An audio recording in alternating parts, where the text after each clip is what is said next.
At Champions, Fnatic just took down the tournament favourites, Paper X, with a sub. Aspas just put on a generational performance, and G2 have gone home early. We might be witnessing the greatest Valorant event ever, but there's still everything to play for in Paris. Alright, playoffs kicked off with a clash of the Titans, the reigning Masters Toronto champions Paper X versus the America's powerhouse G2 esports. On paper, these are two teams that many people expected to see in the final, and boy did this match deliver. Things were neck and neck after the first half of map 1, and G2 started to pull away in the second half before PRX buckled down to take the series lead. But despite some late heroics from something on map 2, G2 managed to even things up on Corrode. G2 took an early lead on Ascent, leading 8-4 at the half, but PRX tightened things up in the second half, narrowly coming away with a 13-11 victory. After 3 insanely close maps, only 2 rounds separated Paper X and G2, and things were only going to get crazier from here. The following match saw Fnatic take on DRX, and the EMEA hopefuls were getting dominated on the opening half of Haven, down 2-10 at the half. There was no more room for error, but Fnatic came out swinging in the second half to pull off the comeback. Fnatic putting up the brick wall of resilience! 13-11! An unthinkable round-by-round turnaround! You do not see that every day! It's yet another massive throw from DRX, who've had a hard time closing out maps throughout this event, but full credit to Fnatic, obviously, who showed their experience by coming back from a pretty rough scoreline. DRX did manage to even things up on map 2, but the final map was all Fnatic. Moving on to day 2 now, which was even more of a stompfest. Before we get into today's video, I'd like to thank our sponsor, Gigabyte. Experience a whole new level of gaming with the Gigabyte MO32U monitor. Its 32-inch QD OLED display delivers stunning 4K visuals with exquisite color vibrancy and deep contrasts. But of course, looks aren't everything. With a lightning-fast 0.03 millisecond response time and 165Hz refresh rate, you also get the ultra-smooth, lag-free gameplay every gamer dreams of. Plus, HDMI 2.1 support ensures you're ready for that next-gen console dominance. So, if you're looking to elevate your gaming setup without breaking the bank, check out the Gigabyte MO32U gaming monitor over at Amazon. And now, let's get back to today's video. Aside from a close map 1, Artzin and Aspas decimated Heretics to send the EMEA squad down to the lower bracket. Aspas was on fire on Sunset. Pick to be found, Aspas, however, he's done it again! 3 collats! Clear the cam. The shot from Jenham rings straight and true. A collapse shot from Boo, but he needs so much more and cannot find it. Heretics were thoroughly outclassed on Sunset, but that wasn't even the biggest stomp of the day. The opening map of NRG and Giant X was the Brock Show, as the rookie, playing at his first international event, went 18-1 on map 1. The shot's just going wide as anything. Giant X setting the pace now, tempo forwards, but oh my god! No way! There's no bloody way! Kill this man! Really biding his time, and now Brock steps forwards here. Cloud spotted! And Brock gets 4! Decision to make. A lot of sound cues, a lot of utility held down, and nobody looking! Som cleans them all up!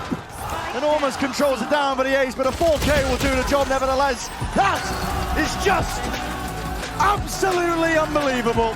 On Haven, Brock actually broke the record for highest KD and KDA on a global map at 18.0 and 26.0 respectively. GX managed to scrape together a few more rounds on map 2, but NRG still stomped them on Lotus 13-6, sending them down to the lower bracket. Day 3 of playoffs kicked off with G2 dominating DRX on Lotus, but the Koreans bounced back on map 2, taking an early 8-1 lead before G2 came roaring back in the second half. But on round 20, Trent and Jorgamo's game crashed, causing a tech pause. When the match resumed, DRX came back to even up the series. It was an unfortunate end to map 2 for G2, and one that they weren't able to recover from. On Bind, DRX broke the hearts of the America's #1 seed. Molly been out of position, very much known. The Molly's a little bit too late, but he finds the first headshot. Balin going to be struck down. Looks to try to clear up the barrier mesh. And he gets him! Jonah P! Shut down as Mako is indomitable! As DRX look to try to bring this to its conclusion, and G2 look to try to keep their tournament lives going, but Hyunmin finds Leaf. It's just Jogamo, and he cannot make it happen! 13-7, DRX will not be denied! Following G2's elimination, we saw a do-or-die matchup between two EMEA squads, Team Heretics and Giant X. Both teams dominated on each other's map picks, but on map 3, GX were up 9-7, and it seemed as though they'd finally taken control on the decider. But a couple of sneaky defuses allowed Heretics to steal the match away and send GX home. Insane stuff. Day 4 of playoffs saw a rematch of the Masters Toronto final between Paper Rex and Fnatic, but before the match even got underway, Fnatic were dealt a massive blow. Just before the match, Fnatic announced that due to health issues, Alpha was unable to play the match and he'd be replaced by their emergency sub Doma. The first map was surprisingly close, with PRX taking bind 13-10. Then on map 2, Fnatic came out the gate swinging, dominating on Haven to take things to map 3. On Lotus though, it seemed like nothing was going Fnatic's way, but after a crucial clutch from Doma late in the first half, Fnatic entered the second with a glimmer of hope, and that's all they needed. Two-player advantage now as Poster gonna be taken down. Chronicle will try to fight back, but barrel stuff here from Jing. It gets some damage, but it does not get the kills.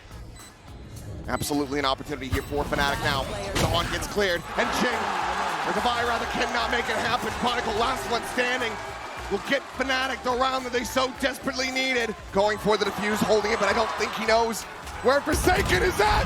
But Quentin absolutely annihilates him. Combined fighting 2, but Chronicle, Poster, finding even more. It is just Pedman left now.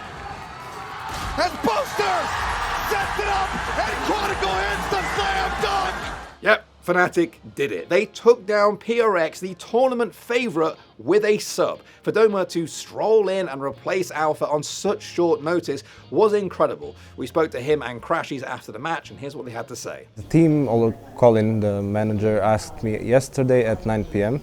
if I can come. I instantly said yes. I just said I have to wait from my original organization, Enterprise, which I compete in Essential with, much thanks to them as well. We had to wait on their permission, and after we got that, the green light from them, we made it happen and put it in motion. What did this morning look like for you? The morning looked like, first of all, I had to sleep late because I had to watch and study what Milan prepared for me, so I'm not completely lost. I was still a bit lost, but so I fell asleep at like 1 a.m. Woke up at 5 because I had to drive an hour to the airport. Got to the airport around 7 a.m. Boarded my flight around 8:30 and came here straight from the airport to the venue. At maybe 12. So yeah, I mean, I've been on my legs since 5 a.m. Just like very excited that we won. There's been a lot of emotions in the last 24 hours. It's been a roller coaster, honestly. Like when we got the news that Alpha wasn't going to play, and then also telling him that he wasn't going to play, like it was just probably the most depressing thing that I've witnessed. Because it means a lot to him to walk out on that stage and compete with us, and like to do it for him today. That's what we talked about as a team. Like we were doing it for him. We really wanted to win for him, and yeah, that was our biggest driving factor today. Was just Alpha. So. Just excited. Next up, we had MIBR versus NRG, and it was a barn burner. Aspas was dominating the server, but NRG's teamwork and preparation helped carry them to overtime, where they took map 1. MIBR immediately answered back, taking Haven in convincing fashion. On map 3, NRG began pulling away in the second half, but after some late-game heroics from Verno and MIBR, the decider was sent to overtime, where we witnessed some of the craziest rounds in Valorant history. He is a force of nature. And you can see why, but can he do more? How much can we ask of one man? He takes away the head of the snake, but still falls back. Does he dinged out, though? He has to respect it to an extent. Deep flash, they want to go hunting. Oh, it's brilliant! How much is this going to come down to a 3v3? Aspas, he's on for 4! He aces to keep MIBR alive! They don't know. Or do they know now? They've got to check on this. They have to check on this. Oh my god! What are we witnessing? The time ticking so loudly now for MIBR as NRG, round by round, never down, never out, true underdogs. With 80 kills, Aspas broke the best of 3 kill record in a losing effort. In fact, look at this scoreboard and let me just remind you that NRG is the team that won. Absolute madness. After the match, Aspas even tweeted out and said that he's been battling the flu, which just makes his performance even crazier. The Aspas flu game was genuinely Jordan-esque, and here's what Ethan had to say about it after the match. It's annoying, because you just keep getting opt no matter what you do, and two, it's, I guess, suffocating. You gotta get into the rhythm of trying not to get opt because it happens so often. So it's annoying, but you can game plan around it. With that win, NRG joins Fnatic in the upper final at Champions Paris as each and every player on the team continues to impress. The final day of playoffs saw Paper Rex battle it out with Heretics in yet another do-or-die matchup. The Pacific #1 seed took an early lead before the EMEA squad evened things up, but map 3 was all PRX. TP back to Boone, trying to find some safety. The map gets smaller. Paper X smothering them alive. Heretics cannot breathe. It's all on Benji. And what can one man do? Absolutely nothing. Paper X, masters of their own fate, vanquishing their demons. After PRX's victory, we saw Aspas put on yet another show, dropping 76 kills against DRX, but the Koreans still came out on top to earn the 4th and final spot on Friday. It was a tough way for MIBR and Aspas to go out, but they proved all the doubters wrong at this event, and Aspas reminded everyone why so many people now consider him the GOAT. Champions Paris might be the best Valorant event ever, and it's not even over yet. And I know we say that every time, but even fans of other games are starting to realize just how hyped this Champions has been. The final weekend in Paris is set to produce magic. Whether you're watching with TenZ, OniPixel, or someone else, make sure to tune in for the finals of Valorant's 2025 season this weekend. You won't want to miss it. Thanks for watching. If you want more content like this, hit the sub button and ring that notification bell. For unique bite-sized videos you won't find anywhere else, hit up our Instagram, Twitter, and Facebook pages.